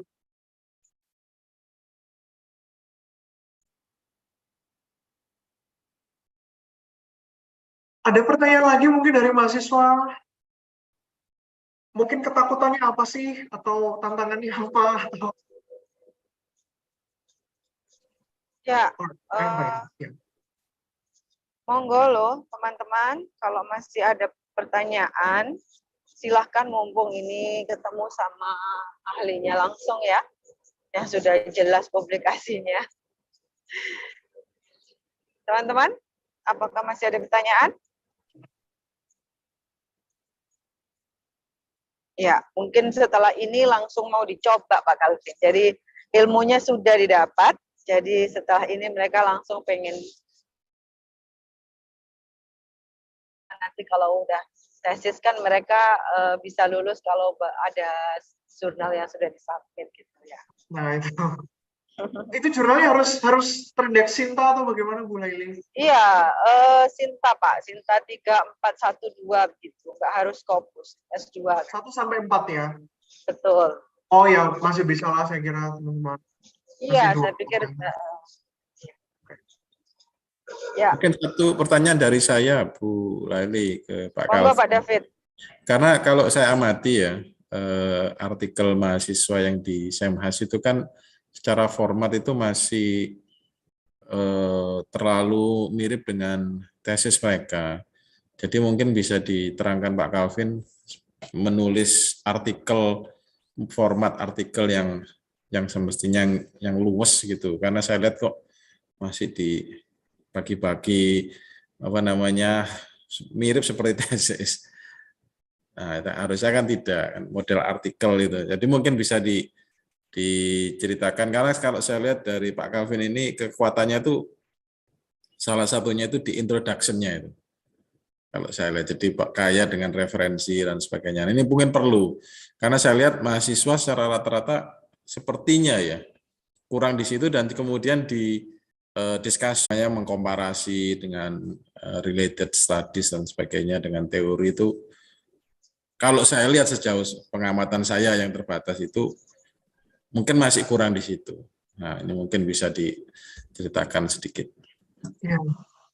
Soalnya mahasiswanya tuh pada sibuk, Pak. Mereka itu kan kerja banyak. Sehingga waktu untuk membaca memang kayaknya. Nah. Ya, tapi monggo Pak Calvin mungkin bisa memberikan tips and trick. Ya, ini mungkin, mungkin saya perlu bedah paper mungkin lebih detail ya. Tapi gini, Bu Leli, betul sekali Bu Leli,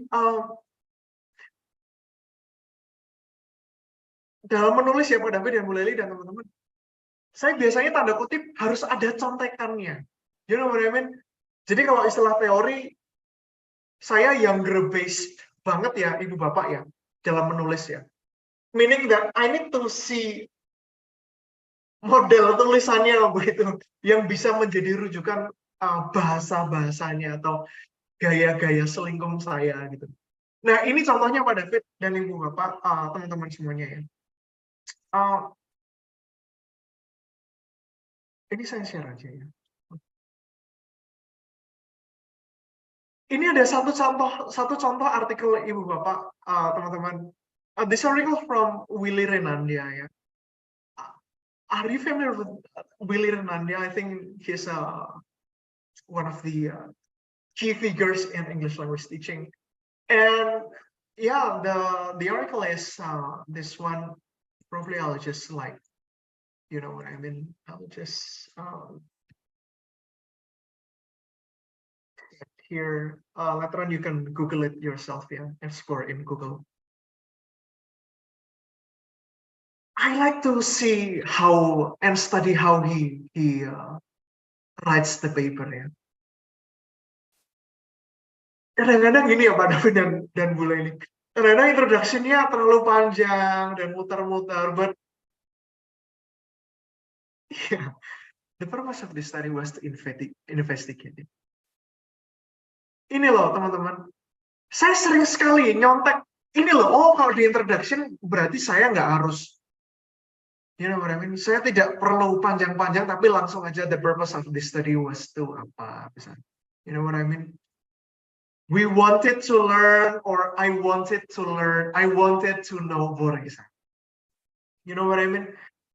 We begin with a brief literature review, okay? And I begin with a literature review on. Jadi bahasa-bahasanya ini sih Pak David dan Bu Leli yang saya biasanya kasih beberapa contoh artikel aja sih yang kira-kira ini loh, lihat dari bahasa-bahasanya dari author ini. Oke. Lalu ini juga misalnya Pak David dan teman-teman.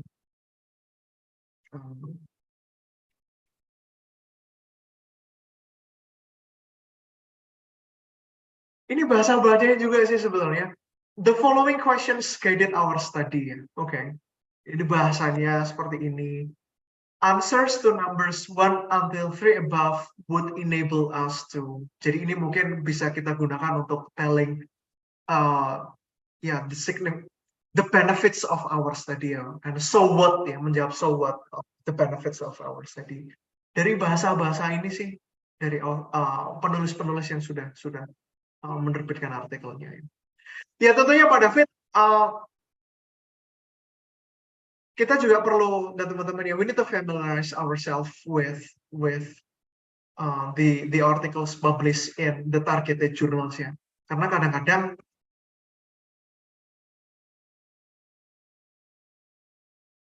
mereka biasanya pingin muter-muter dulu nih di introduction, nggak harus, you know what I mean. Tapi itu yang saya lakukan sih Pak David, in brief ya. Saya biasanya artikelnya ini saya print begitu, lalu jadi di sebelah saya sambil baca, lihat-lihat bahasanya, lalu saya paraphrase, ambil frase-frase untuk paper saya. Jadi intinya itu kita boleh imitasi gitu ya Pak Calvin ya. Boleh Bu Laili. Yang tidak boleh ketika ini semua kita copy paste, nah itu nggak boleh. Kalau ini cuma the purpose of the study was to, or jadi idenya itu saya kira boleh sekali. Dan itu sangat jadi yang diimitasi itu modelnya ya Pak ya, model kalimat, model introduction-nya gitu ya. Gimana? Karena betul Pak David, kalau misalnya kita nulis artikel ya, baru pertama kali lalu tidak ada contohnya nih Pak David, rujukan tulisannya. Ya betul Pak David,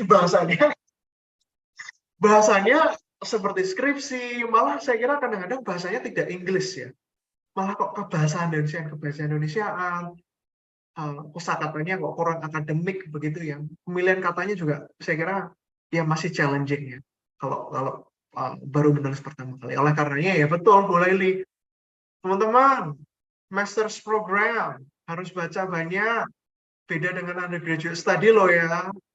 Ini kalian bukan lagi mahasiswa S1 tapi master, M.Hum nanti gelarnya, jadi ya memang harus sesuai dengan gelarnya ya. M menjadi master, kewajibannya perlu lebih banyak. Tapi again, do not see that as a burden ya, jangan jadikan itu sebagai beban, tapi something that will benefit you in the future. Itu sih yang saya selalu tanamkan di pikiran saya ketika mengerjakan tugas, terutama terkait paper ya. Baik, ini ada pertanyaan dari Hana mengenai jurnal yang berbahasa Indonesia. Tadi sebenarnya sudah Pak Calvin sampaikan ya, ada beberapa jurnal Sinta. Jadi go to Sinta website ya Pak Calvin ya, untuk jurnal berbahasa Indonesia Hana. Ya. Jadi ini sudah pukul 5.50.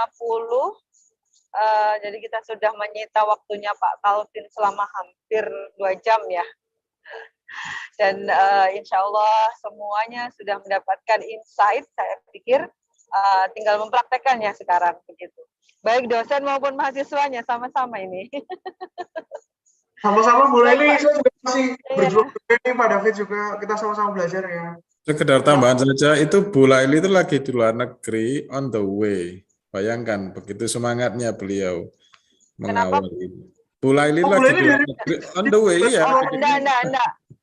Oh, bukan, saya baru sampai kemarin malam. Oke. Terus pagi ini itu diminta mereview kurikulumnya UIN Malik. Oh, oke. Universitas Islam Negeri. Jadi pada saat Mbak Dila meminta saya menjadi moderator, undangan ini belum ada, tapi kemudian undangan ini tuh tidak bisa di-cancel lagi. Jadi ya, mohon maaf ya Pak Calvin ya, kalau saya dalam perjalanan.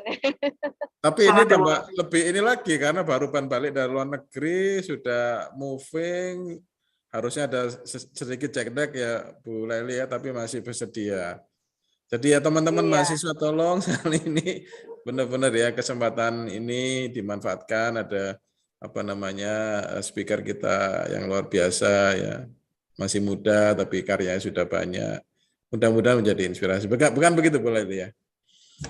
Ya, betul. Nanti rencana tuh insya Allah ya, tahun depan nih Pak Calvin saya minta lagi kalau bisa offline. Karena biar teman-teman sastra Inggris tambah semangat lagi gitu. Yang kemarin-kemarin tuh biar nggak macet Pak. Yang kemarin sudah kita mulai itu biar nggak macet. Kalau ada Pak Calvin mungkin bisa dimulai lagi gitu. Baik Pak Calvin. Siap, sorenya langsung submit gitu ya Pak David? Oke, ya mulai nanti. nanti kita bisa berkomunikasi lagi. Dan tentunya juga Pak David juga Bu Laili, kebetulan di UKSW juga sedang membuka program S2 dan saya baru akan mulai mengajar kelas saya utama semester depan nih Pak David dan Bu Laili. Nanti mungkin kita bisa ya nggak tahu lah bekerja sama in a various ways, gimana cara Right, good. Iya, iya, betul. kita ngomongin bedah artikel bareng, kelasnya bareng. Ya, we can discuss about it, ya. Ya, terima kasih banyak Pak Calvin atas waktu dan kesempatan yang sudah dibagi untuk kami dan ilmunya juga. Dan Pak David, terima kasih sudah mendampingi mahasiswa dan juga saya selama jalannya webinar kali ini, kuliah tamu ini. Dan terima kasih juga Mbak Dila sudah mendampingi secara administratif. Dan teman-teman semua, terima kasih atas partisipasinya. Semoga memberi insight untuk kalian semua ya. Tambah semangat lagi. Ini kayaknya paling semangat Pak Lupi nih. Pak Lupi, waiting for that katanya. Enggak Ya, gitu. semoga semua. Sebenarnya semua- gini sih, Beb, sekalian mau tanya quickly. Is it possible kalau Pak Calvin jadi dosen pembimbing? Jadi dosen pembimbing itu kita harus konfirmasi secara administratif ke fakultas ya, ke akademik. Nah. Ya itu Pak Calvin tapi language teaching loh Pak Lupi. Kamu pengennya apa? Pak Lupi ini Saya bahas bagaimana korpus. korpus linguistik Pak Calvin. Dia bingung makanya cari pembimbing. Nanti kita coba Ya. apa namanya? Ya, Pak Lupi, saya language teaching mirip-mirip Pak David. Ya nanti ya ditanya Bu Laili dulu. Ya. Kita bisa. Baik. Okay. Terima kasih banyak Pak Calvin atas waktunya dan teman-teman semua. Pak Lupi jangan risau ya. Ini nanti kami coba untuk mencarikan pembimbing yang paling tepat untuk Pak Lupi. Jadi Pak Lupi jangan bingung, jangan risau. Yang penting berkarya dulu. Oke, Ma'am. Baik. Ya, terima kasih semuanya Pak Calvin sekali lagi. Terima kasih atas kesediaannya. Pak David, terima kasih banyak. Terima kasih, Teman-teman Pak semua, Calvin. selamat malam, selamat menikmati istirahat ya. Semoga besok bisa melangsungkan amanah dengan lebih baik lagi. Pak Calvin, terima kasih. Sampai jumpa lagi di Sastra Inggris kami ya. Ya, saya tutup pertemuan kita pada malam hari ini. Ini sudah malam, dari sore sampai malam gitu, engaging banget ini diskusinya. Terima kasih banget. Saya tutup dengan salam. Assalamualaikum warahmatullahi wabarakatuh. Dan sampai jumpa kembali. Selamat malam. Salam. Waalaikumsalam warahmatullahi wabarakatuh. Terima kasih Bu. Pak. Terima kasih semuanya, Dita, terima kasih Permas, dan semuanya sudah berpartisipasi. Saya mohon izin leave dulu. Dan terima kasih Pak David, dadah. Terima kasih, sampai ketemu besok ya Pak David ya. Oke, sama. Terima kasih.